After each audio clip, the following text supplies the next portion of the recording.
एक गांव में दो भाई रहा करते थे। दोनों भाइयों में खूब सारा प्यार था। छोटा भाई अपने बड़े भाई को खूब सम्मान आदर सत्कार करता और बड़ा भाई भी छोटे भाई को खूब प्यार करता। बड़ा भाई दुर्भाग्य से अंधा था, सूरदास था, उन्हें कुछ दिखाई नहीं देता था। छोटा भाई मेहनत करके खेती करता और बड़े भाई साहब घर पर रहते और जो भी घर से संबंधित कार्य होता छोटा मोटा जो कर सकते थे बिना देखे वो किया करते।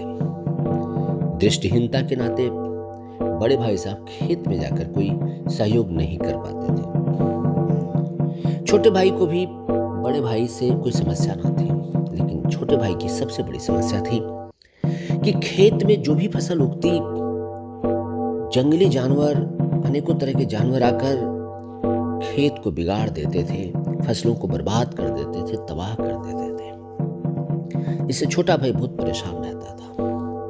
समय के साथ उसने उसके बड़े भाई ने मिलकर के सोचा और ये सोच करके उन्होंने खेत में एक छोटा सा झोपड़ी बनवाया और बड़े भाई साहब घर से भोजन वगैरह करके जा करके खेत में बैठे रहते और कोई भी जानवर आता तो उसको आवाज करके भगा देते।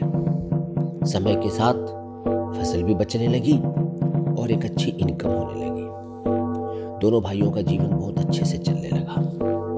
एक दिन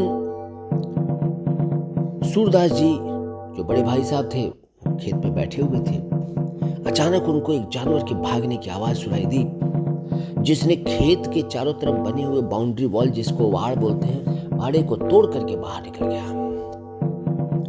सूरदास जी सोचे कि मतलब वाड़े को तोड़ दिया इसने। सूरदास जी भी सोच ही रहे थे, तब तक वहां पे पीछे एक व्यक्ति आ गया और आने के साथ उसने सूरदास जी से पूछा, अरे सूरदास जी, मैं इस राज्य का राजा हूं और शिकार खेलने के लिए निकला था, यहां से आपने किसी हिरण को जाते हुए देखा क्या? सूरदास जी बोले, राजन, यहां से मैंने एक जानवर को जाते हुए देखा, जिसको आप हिरण कह रहे हैं वो हिरण नहीं, हिरनी थी। राजा बोले, हिरनी थी या हिरण वो मेरे लिए महत्वपूर्ण नहीं है, मेरे लिए महत्वपूर्ण है उसका शिकार करना। किधर गया होगा आप मुझे बताएंगे? सूरदास जी बोले, राजन, आप इस हिरनी का शिकार न करें तो अच्छा है। सूरदास जी की इस बात को सुनकर के राजा बोले, क्यों? मैं उसका शिकार क्यों ना करूं? राजा बोले कि मुझे उसका शिकार करना ही करना है, मैं बड़ी दूर से उसका पीछा करते हुए आ रहा हूं। सूरदास जी बोले, राजन, वो हिरनी है और हिरनी प्रेग्नेंट है, आप उसका शिकार न करें, क्योंकि हिरनी के साथ एक नवजात शिशु की हत्या हो जाएगी। राजा ने बोला, सूरदास जी, आपको कैसे पता कोई हिरण नहीं हिरनी है? आपको कैसे पता कि हिरनी प्रेग्नेंट है? सूरदास जी बोले कि राजन, ये मेरा अनुभव है, मैंने कान और दिमाग दोनों का उपयोग किया है। राजा साहब ने तुरंत अपने सिपाही को बोला कि जाओ पता करो कि सूरदास जी की बात में कितनी सच्चाई है। और सैनिक तुरंत उस दिशा में गए जिधर हिरनी भाग कर गई थी और थोड़ी देर के बाद सभी लोग लौट कर आए और उन्होंने राजा को अपडेट किया, हे राजन, ये जो जानवर यहाँ से भाग करके गया था, जिसका हम पीछा कर रहे थे, वो हिरनी थी और वो प्रेग्नेंट भी थी। राजा साहब ने सूरदास जी से निवेदन किया, हे सूरदास जी, आप मुझे बताएं कि आपको कैसे पता चला? सूरदास जी बोले, राजन, ये सब ऑब्जर्वेशन का विषय है। हे राजन, जब वो जानवर यहाँ से भाग के गया तो उसकी आवाज से, उसके पैरों के पदचाप से मुझे पता चल गया था कि हिरन है। लेकिन जब उसने बाड़े को तोड़ा तो मेरे मन में एक प्रश्न आया कि हिरन हो या हिरनी, बाड़ा मेरा इतना ऊंचा नहीं है, उसको तोड़ने की आवश्यकता पड़े, वो आराम से छलांग लगा के कूद के जा सकते हैं।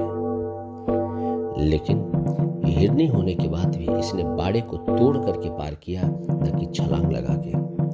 इसका मतलब उसकी कोई न कोई व्यवस्था अवश्य रही होगी। एक व्यवस्था हो सकती है उसके पाँव में समस्या हो, लेकिन आपने कहा बहुत देर से उसका पीछा कर रहे हैं, इसका मतलब वो भागने में सक्षम है।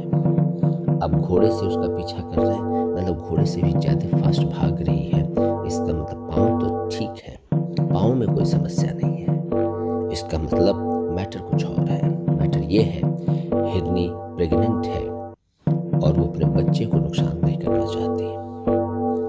राजा साहब इस जवाब को सुनकर आश्चर्यचकित हो जाते हैं और एक बहुत बड़ा लेसन सीख कर जाते हैं।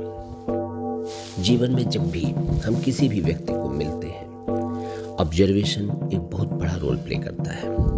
उसके प्रत्येक बिहेवियर को, उसके फेस एक्सप्रेशन को, उसके चलने के स्टाइल को, बैठकर बात करने के पैटर्न को, क्वालिटी ऑफ क्वेश्चंस को, क्वेश्चन के बाद वो किस तरह से उस पर रिस्पॉन्स करते हैं, आप जब उनसे प्रश्नों का उत्तर देते हैं उस समय कैसे रिस्पॉन्स करते हैं, हर एक चीज़ व्यक्ति की एनालिसिस में उपयोगी होता है।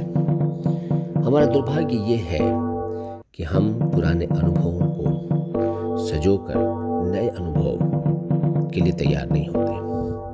एक ही गलती हम बार बार करते रहते हैं। काउंसलिंग हो या किसी भी व्यक्ति से इंटरेक्शन या कम्युनिकेशन स्किल्स, ये सब मैटर करता है।